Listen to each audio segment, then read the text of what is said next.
Bueno, hola nuevamente. En el video anterior habíamos estado viendo este ejemplo, que era un modelo de examen, en donde habíamos trabajado sobre el modelo de casos de uso y cómo detallar ciertos casos de uso, ¿sí? Nosotros tenemos que primeramente hacer el modelo de casos de uso y para esto leemos nuestro enunciado, en donde tenemos toda la descripción del problema o la captura básicamente de los requisitos que hemos hecho, supuestamente a través de entrevistas y cuestionarios. En el caso de cuando ustedes hagan sus propios sistemas, lo que tienen que hacer es hacer entrevistas e ir filtrando sobre lo que nuestro cliente o quien nos contrate nos pida para hacer del sistema. Entonces acá vemos, por ejemplo, que los clientes compran electrodomésticos, también tenemos personas que devuelven electrodomésticos. En este caso vamos a tener que encontrar, a medida que hacemos los casos de uso, vamos a tener que encontrar también las posibles clases o entidades. La venta, por ejemplo, era una, y otra era los electrónicos o productos que se vendían en esta situación.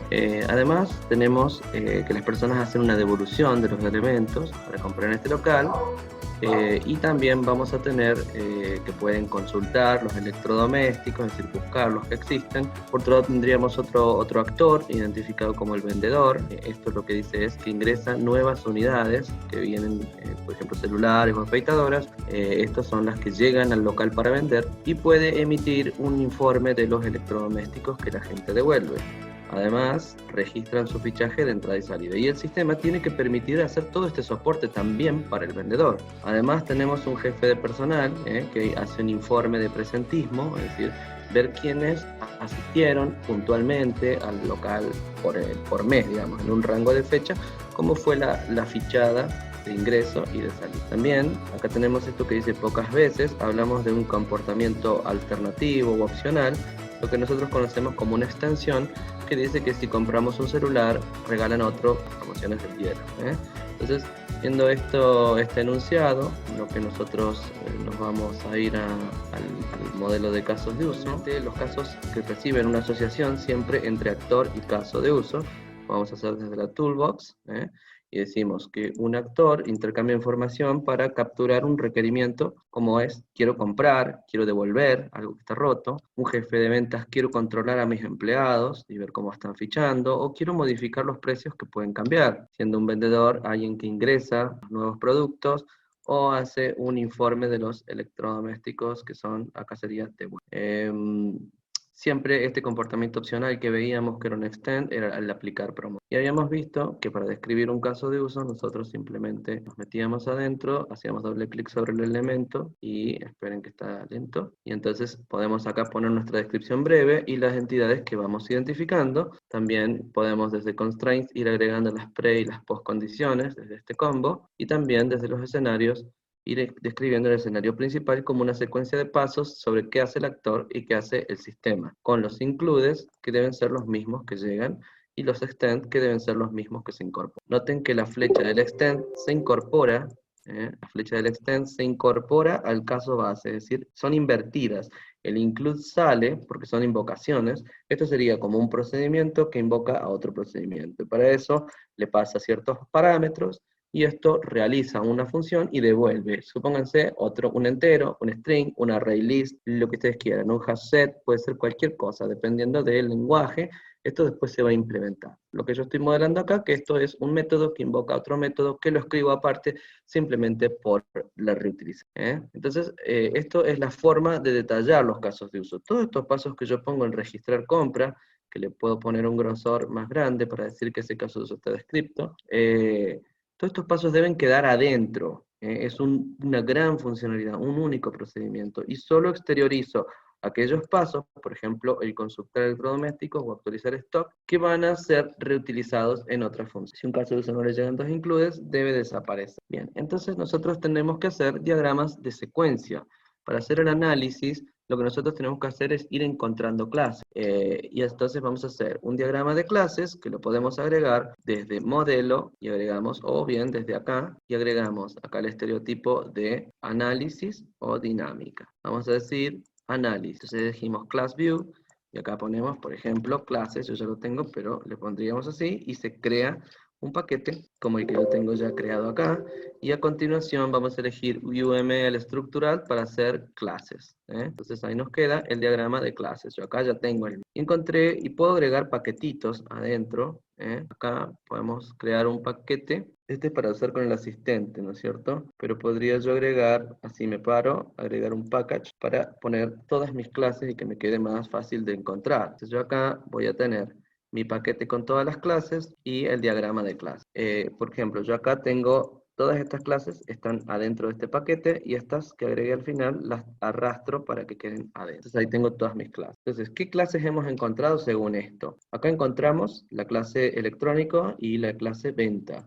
Para una devolución, en algún lado yo tengo que registrar que ese producto ha sido devuelto. O sea, no está en stock, pero se le emite una nota de crédito para que pueda seguir comprando. Acá voy a tener un vendedor, por ejemplo, que hace un fichaje donde registra datos en el sistema. Entonces indica que hay una clase fichaje que después puede ser consultada por este jefe de venta. Los precios van a ser algo que dependa del electrónico, o sea que vuelve a participar la clase producto en 2 casos de uso hasta el momento, y acá también. En este vamos a ingresar nuevos productos, así que también vamos a tener que trabajar con esa clase. Actualizar stock implica modificar un atributo, y esto es una consulta a una clase. Noten que los include casi siempre van a ser crear una nueva clase, modificar una nueva clase, o actualizarla o eliminarla y demás. Las promociones deberían ser guardadas en un lugar más también, porque un producto podría estar formado una promoción que tenga un array list de productos. Por ejemplo, si yo compro una afeitadora y compro un celular, me hacen un descuento. O si yo ingreso 2 celulares de ciertas marcas, también me hacen otro descuento. Por ende, yo puedo en mi diagrama de clases identificar que tengo un producto electrónico que va a tener un nombre, un precio, un estado y un boolean para determinar si está en oferta o no. A este producto se le pueden asociar una venta. Cada venta corresponde a, bueno, en este caso por la restricción son 2 productos nomás, pero bueno, acá podríamos decir una venta tiene varios productos. Una venta se asigna un vendedor, y para un vendedor realiza muchos fichajes. El fichaje va a tener la fecha y la hora, el vendedor que está trabajando ahí, y listo. Simplemente podemos hacerlo esto con huella digital, después veremos la interfaz, o si va a ser con una tarjeta y demás. Faltan datos del vendedor, esto está incompleto. Y después, ¿qué pasa? Dijimos que este producto está compuesto de una clave, así que vamos a ver que en el diseño esto es una relación de composición, pero lo hemos visto en adelanto en laboratorio, que va a tener un número de serie, tipo y clave, es una clave compuesta. Y después podemos decir, las promociones, ¿dónde van a estar guardadas? Podemos agregar una nueva clase. ¿Cómo agregamos clases? En este diagrama la toolbox va a cambiar y va a tener acá las clases y acá va a tener las relaciones. Esto tenemos generalización, composición, agregación y una clase asociativa. No olviden que también podemos agregar notas que van a estar en el bloque common, y estas notas uno las puede escribir y hacer una aclaración. Acá está comprimido, pero puedo yo poner acá, o puedo poner common relations, es esta, una nota del link, entonces yo digo, este elemento es. A la nota también, eso están todos los diagramas, también le puedo cambiar, por ejemplo, el color de la letra y demás. Bien, entonces yo puedo acá decir que un producto puede estar o no en promoción, entonces acá yo acá le podría poner el código de la promoción, el nombre, está lento. Yo acá desde donde dice Details, esta pestañita, vamos a tener los atributos o las operaciones. Esto está puesto en una pestaña que se conoce como Features and Properties. Si ustedes lo dejan trabado, esto lo ponemos para que se esconda, vamos a ir pudiendo editar los distintos atributos. Por ejemplo, acá se puede poner un código de la promoción y al lado me va a figurar el tipo de ese atributo, pero yo lo puedo tipear. Me paso a esta otra clase, acá le puedo poner el ID, nota de crédito, que se va a generar. Esta clase surge de una devolución de un producto. Entonces yo acá puedo poner un detalle y puedo poner un estado y el monto que va a tener mi nota de crédito. Entonces yo acá le voy a poner, bueno, los tipos de datos correctos, ¿no es cierto? Esto puede ser una cifra coma, el estado voy a elegir que sea un boolean, y el detalle va a ser un string. Opa. bueno, me puedo poner a editar más todavía sobre el atributo. Esto tiene como muchas capas, por eso es muy completo Enterprise. Si yo me paso a promoción, yo acá le voy a poner, por ejemplo, el porcentaje de descuento que va a tener la promoción, un detalle, va a tener, por ejemplo, el día de el porcentaje va a ser un float y el detalle un string. El tipo string no aparece, así que lo tenemos que tipear, y después acá yo voy a poder tener los distintos productos. Entonces yo acá voy a tener un array list de productos. Lo voy a poner, puedo poner, o puedo decir que sea un array list, o puedo poner que sea un collection de algunos. Bien, entonces para relacionar estos elementos voy a recurrir a la relación típica. Entonces esto no lo tienen que hacer todavía porque esto es análisis, pero sí pueden arrastrar las clases y ponerle solamente los atributos. Si ustedes quieren poner una relación, eligen desde ahí asociar y decimos que un producto puede tener o no una nota de crédito. Si yo hago doble clic en la relación, puedo ponerle lo que es el nombre y las cardinalidades. Entonces acá puede tener o corresponde, y puedo decir desde acá en roles la multiplicidad. El origen es source. Desde la nota de crédito digo, una nota de crédito corresponde con un producto electrónico, ¿sí? Pero un producto electrónico puede o no tener una nota de crédito, con lo cual la relación es opcional.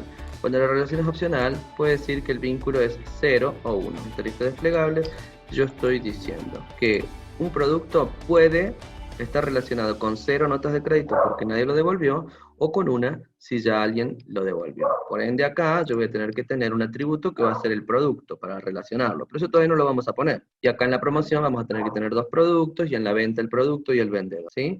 Y en el producto electrónico un array o un arreglo que tenga clave. Bien, entonces ustedes lo que tienen que hacer es, una vez que hicieron el modelo de casos de uso y en este práctico, encontramos y ponemos las claves y les ponemos 5 atributos. ¿Cómo lo hacíamos? Nos vamos a la pestaña que se llama Features and Properties, o si hacen doble clic en los atributos, se les va a parar directamente acá en los atributos. Si hacen doble clic en los métodos, se van a poner acá las operaciones. Si no, botón derecho, propiedades, o doble clic, y en las propiedades le pueden ir agregando entonces las operaciones. Fíjense, acá se ponen los parámetros y demás. Bien, eso todo en cuanto al diagrama de clases, que le vamos a llamar modelo de dominio.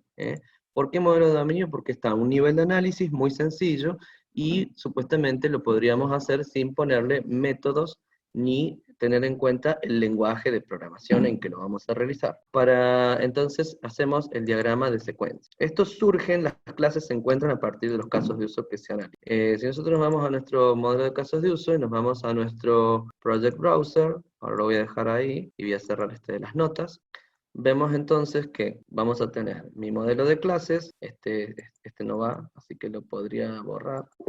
Creo que para borrarlo les pide que no haya ningún elemento adentro, y podría agregar, tenemos dos opciones acá. Este caso se me quedaba afuera, lo voy a meter adentro. Pongo botón derecho y de ahí le agrego un diagrama de secuencia, o lo pongo en un paquete separado. Add, fíjense, interaction, la interacción de ese caso de uso la voy a describir con un diagrama de secuencia. Vamos a ver que también existe el diagrama de comunicación. En el próximo video les voy a hacer una comparación entre el diagrama de comunicación y el de secuencia. El diagrama de comunicación lo vamos a ver simplemente de una forma teórica. El diagrama de secuencia sí se los voy a pedir en el y va a ser cortito. Como dijimos, fíjense que yo le hago esto y ahí me pone, por ejemplo, describo la comp. Bueno, ahí está puesto sobre actualizar stock, pero si me equivoco siempre lo puedo arrastrar a nuestro caso de uso se llamaba nuestro caso de uso se llama registrar comp. Ahí está, no lo encontré. Ahí yo le pongo, fíjense que ahora tiene un triangulito, y este triangulito nos va a permitir que nosotros tengamos acá nuestro diagrama de secuencia. Fíjense cómo lo vamos a hacer. Este diagrama de secuencia, que también lo pueden hacer con Draw Smart, Draw Express, la app que le pasé, va a mostrar cómo el camino básico, fíjense, este camino básico que nosotros vemos acá, se describe en forma gráfica, pero ahora utilizando clases y objetos. Este camino básico va a ser la partida para hacer este diagrama de secuencia. Entonces simplemente lo puedo agregar ahí mismo, o puedo, como les decía, agregar un nuevo paquete. Simplemente agregamos acá o desde esta carpetita, que es más fácil, elegimos vista dinámica, que ya tiene el loguito de la secuencia, y acá pongo secuencias, y se me crean el paquete con un diagrama que va a ser el behavioral o de comportamiento, en donde yo puedo elegir un modelo de comunicación o de colaboración, se llaman igual, o un diagrama de secuencia. Entonces ahí ya se me agrega. Cuando yo abro este diagrama, la toolbox me cambia y ahora las herramientas son un actor, una línea de vida, boundaries, control and entities, que son las tres clases de análisis o los tres estereotipos de análisis que por supuesto puedo arrastrar perfectamente y llevar al diagrama. Pero bueno, nosotros en este caso preferimos ponerlo adentro de un caso de uso. Fíjense que los casos de uso no tienen nada, pero acá tiene algo. Entonces yo acá hice mi diagrama adentro, que después lo puedo arrastrar a un paquete afuera donde ustedes quieran. Bien, entonces acá entra un poquito la teoría que nosotros estábamos viendo antes de que se nos cortara la conferencia, es que habíamos dicho que a partir de nuestro modelo de casos de uso se hacía el análisis. Hemos encontrado las clases del dominio, o del modelo conceptual, con algunos atributos, y en nuestros casos de uso yo hago un análisis para construir un diagrama de análisis muy básico de clases en forma estática y un diagrama dinámico que va a ser o colaboración o comunicación o secuencia. En este caso vamos a ver la secuencia. Para esto, yo les había dicho que el diagrama de análisis tenía clases, y en los diagramas dinámicos aparecen objetos, es decir, instancias de alguna de estas clases que yo haya encontrado. Si yo después veo que me aparece una instancia en un diagrama y no tengo la clase acá, está raro, tengo que agregarla, tengo que actualizar la clase. Y todas estas clases surgen de nuestros casos de uso. Entonces, la idea es que hagamos estas RCU, realización de casos de uso, donde en cada caso de uso le empiezo a describir con el camino básico, y obviamente desde el camino básico nosotros sacamos nuestros diagramas de secuencia. Los escenarios que vemos acá son los caminos básicos o caminos felices, son distintas denominaciones para las secuencias de acciones que componen un caso de uso, que no es más que un método en el futuro. Los casos de uso que yo tenga van a terminar estando entre los métodos de la clase. Pero bueno, acá para hacer el análisis lo que tenemos que hacer es tomar esos escenarios, esas descripciones de casos de uso, partiendo de una precondición, una postcondición que indica clases que se modificaron o se crearon. Bien, entonces en base a estos escenarios, lo que voy a hacer es encontrar los objetos que son instancias de estas clases de entidad, límite y control, que ya vamos a ver qué es lo que son. Las entidades son las que hemos nombrado, pero hay otras dos clases que aparecen: las límite o interfaz, que en Enterprise las vemos como boundary, y las control, que en inglés es control, así que se va a llamar igual. Estas clases no van a ser más que las pantallas que interactúa el sistema, y esto corresponde a lo que es el modelo de 3 capas. Acá, bueno, en los escenarios yo ya puse cuándo empieza un caso de uso y por qué se comunica. Cuando nosotros decíamos en un modelo de casos de uso que un actor se comunica con el sistema, estoy diciendo en forma genérica el sistema. Pero cuando yo tengo que hacer un suma dentro de este caso de uso y ver qué hay adentro del caso, voy a encontrar que hay tal vez clases que están trabajando. Yo les identifiqué recién el producto electrónico y la venta como las clases entonces, diagrama de dominio conceptual y varios diagramas de secuencia o de colaboración. Puedo hacer para un caso de uso uno, para otro caso de uso otro, pero lo importante es describir en forma gráfica que ahora el actor se comunica con una pantalla, con una interfaz, y que esta pantalla se comunica con los otros objetos que buscan de las entidades algo para devolver un resultado de valor para este actor. Entonces, lo que vamos a hacer es analizar estos casos de uso y encontrar estas clases. De esta forma, un caso de uso, en su camino básico, que son todos estos pasos de colores, nos va a permitir identificar que voy a necesitar un boundary, una pantallita de entrada, y una pantallita tal vez secundaria para la salida, una clase de control que tengo que tener como mínimo, y dos entidades, que en este caso son el producto electrónico y la venta. Esto en un caso de uso. Y esto no implica que la misma venta o que el producto electrónico no participen en otros casos de uso. Así, una clase, mientras en más casos de uso participa, más métodos va a ganar. Es decir, para que esta clase tenga participación, necesita ejecutar algún comportamiento. Así que voy a empezar a agregarle métodos, o por ahora les voy a dar responsabilidades, que cuando lleguemos a la etapa de diseño van a ser métodos. Entonces, esto nos habla del modelo de 3 capas conocido como MVC, o Model View Controller en inglés, ¿sí? Pero nosotros lo vamos a decir en castellano, modelo vista control. Vamos a tener 3 estereotipos de análisis. En el diseño vamos a tener muchos estereotipos. Los estereotipos se marcan con estos guillemets, que son estos corchetitos que vemos, que nos indica el estereotipo de la clase, si es entity, si es control o si es boundary. Una interfaz para hacer la vista, un controlador que nos va a coordinar todo ese caso de uso, y una entidad que va a guardar métodos asociados a la información que encapsula.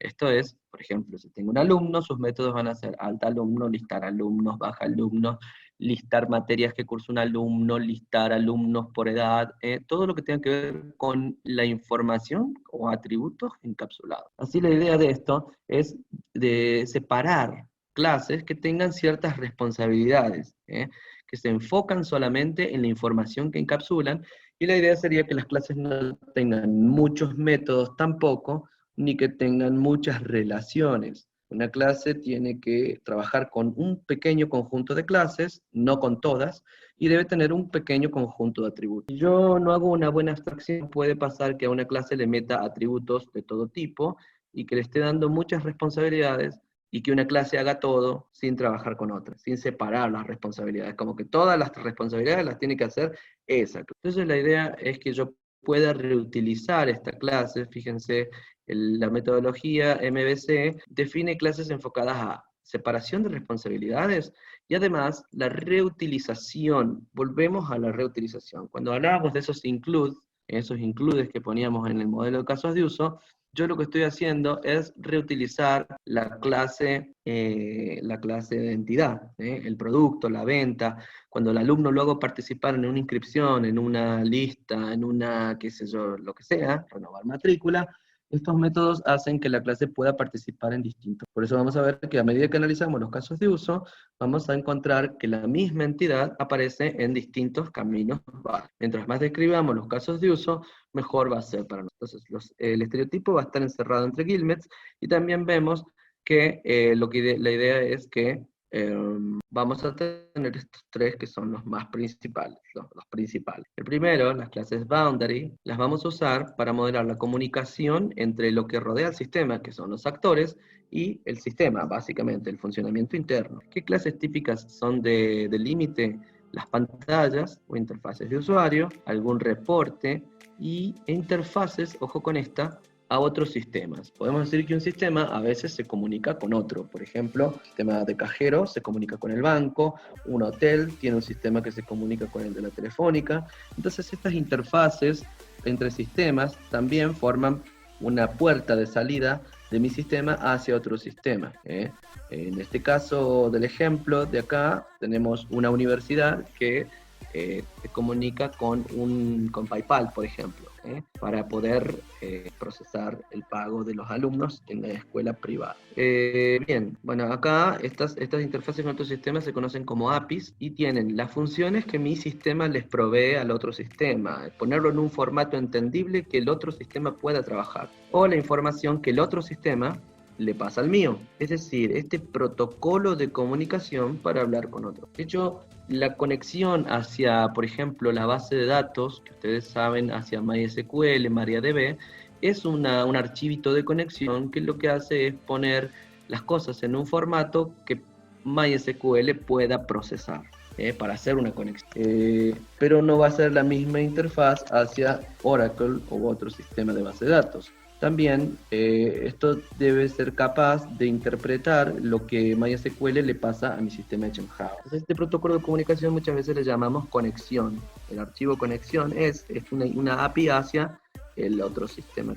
Las clases límite, o boundary, o de interfaz, rodean y siempre se relacionan con los actores y modelan la interacción entre el sistema y sus alrededores. Las clases entity, bueno, fijémonos una cosa, las clases boundary tienen este logo, por ejemplo, pantalla de horario, que tiene como un tope y un tope como de una vía de tren. El guilmet es boundary y las entity van a tener como una pelota que está apoyada sobre algo, sobre una línea, corresponde entonces a todas las abstracciones de este modelo conceptual, todas las clases que nosotros hayamos identificado, y se usan para modelar información que es de larga duración o persiste. Es decir, la información persiste aún si yo apago el sistema. Es un fenómeno de la vida real, por ejemplo, un alumno, una inscripción, algo que exista, ¿no es cierto?, que yo quiero modelar, y su comportamiento es independiente de lo que pasa con las interfaces. Las entities almacenan y administran información del sistema en forma persistente. ¿Qué va a pasar con estas otras dos?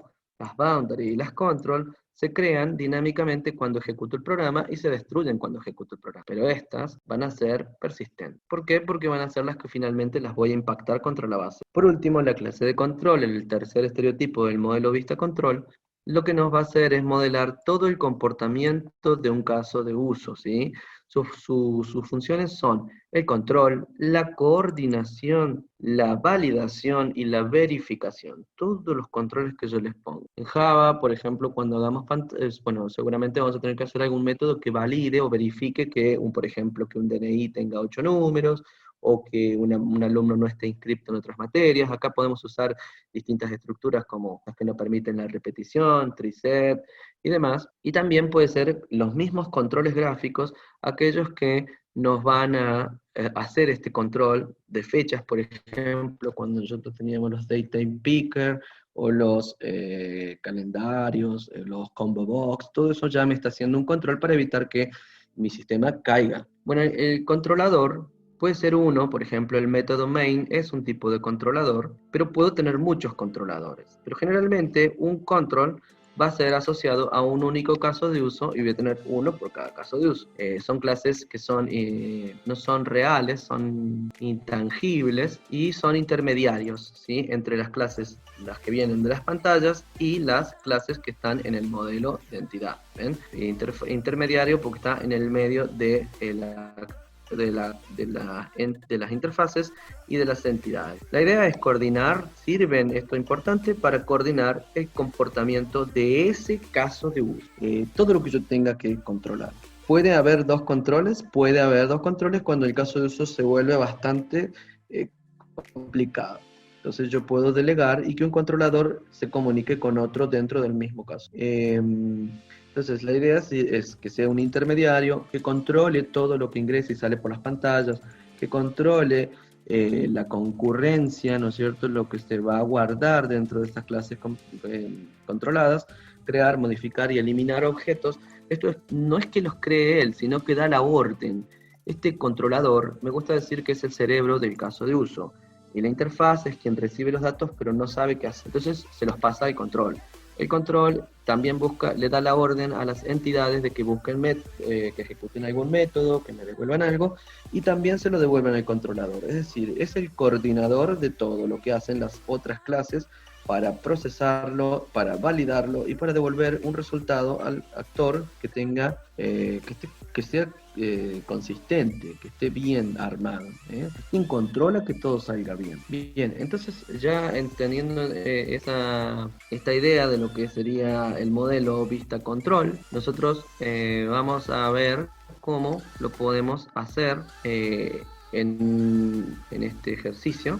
Fíjense, yo voy a poner, cuando hago una compra, lo importante es que en estas notas que yo les dije que pongan, lo más importante es que ustedes pongan cuál es la pre y cuál es la post condición. En este caso, yo me voy a la nota y le voy a poner una precondición. La precondición va a ser que un cliente viene a comprar un producto elegido. Una vez que se decidió, la postcondición va a ser que guardo la venta y además actualizo el estado del producto electrónico. Acá me faltaría postcondición 1, la venta, y postcondición 2, actualiza el estado.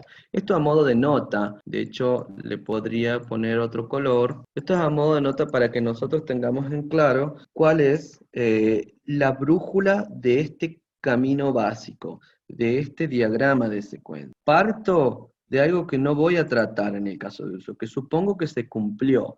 La precondición es para decirme desde dónde arranco y qué es lo que no voy a describir acá. Muchas veces tienden a describir el login, que es algo que forma parte del caso de uso login, y no del caso de uso compra. Entonces, a veces, si bien el login casi siempre va a ser precondición de otros casos de uso, podría poner otra precondición acá que sea vendedor logueado, ¿sí? Yo acá, el cliente vino a comprar, y otra precondición sería el vendedor sea logueado en el sistema. Entonces yo no voy a describir estas cosas que están como precondición, pero sí voy a describir todo lo que me lleve a esta postcondición, a crear una venta y actualizar el estado de un producto. Y para eso yo necesito reunir los atributos. Fíjense, el diagrama de clases de la venta tiene quien lo vende, en este caso el vendedor, pero eso no es un entero, no sé por qué está puesto así. Esto si yo lo quiero cambiar, por ejemplo, quien lo vende, acá está pues, el vendedor. Es un atributo de tipo vendedor y el producto es un atributo de tipo producto. Todo esto se ha generado de forma automática y ya vamos a ver cómo se va a generar esto en el diagrama a través de las relaciones. Pero yo necesito la fecha que yo la puedo sacar del sistema. El monto que le voy a cobrar dependerá del producto, del precio y de la cantidad que me ingrese esta persona. Y el estado de la venta, bueno, eso se pone, está vendida una vez que se creó y suspendida. Para el producto electrónico, fíjense que yo voy a tener el nombre, el precio, el estado y si está en oferta. Si está en oferta, voy a tener que chequear las promos. En este caso, yo puedo decir, necesito este atributo, básicamente el precio, para poder calcularlo. Entonces, en mi diagrama de casos de uso, de secuencia, perdón, lo que voy a hacer es decir, bueno, arranca cuando el comprador ingresa un código de producto. Esto lo voy a poner ahí comprador, porque en realidad no debería haber una comunicación acá, ya que el vendedor va a ser un intermediario. Es difícil esta parte de que ustedes entiendan de que el comprador traduce esta información hacia el sistema. Pero bueno, si a ustedes se les complica un poco diferenciar entre lo que hace un comprador y lo que hace un vendedor, supongan que, como yo les decía, todo lo que hace el comprador, todo lo que hace un comprador finalmente va a ser una tarea del vendedor. Entonces el comprador es como que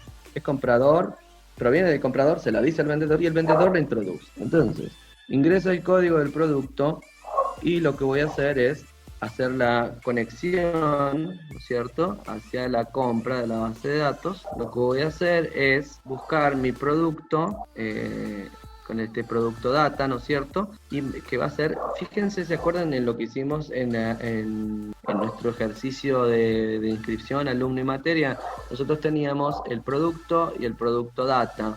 En el producto data yo iba a tener los métodos que me iban a permitir buscar este producto electrónico, que va a ser el nuevo producto a través de la base de datos. Luego, cuando yo tenga ya esto, lo que voy a hacer es buscar el precio. Y el precio lo voy a sacar también desde el método getPrecio,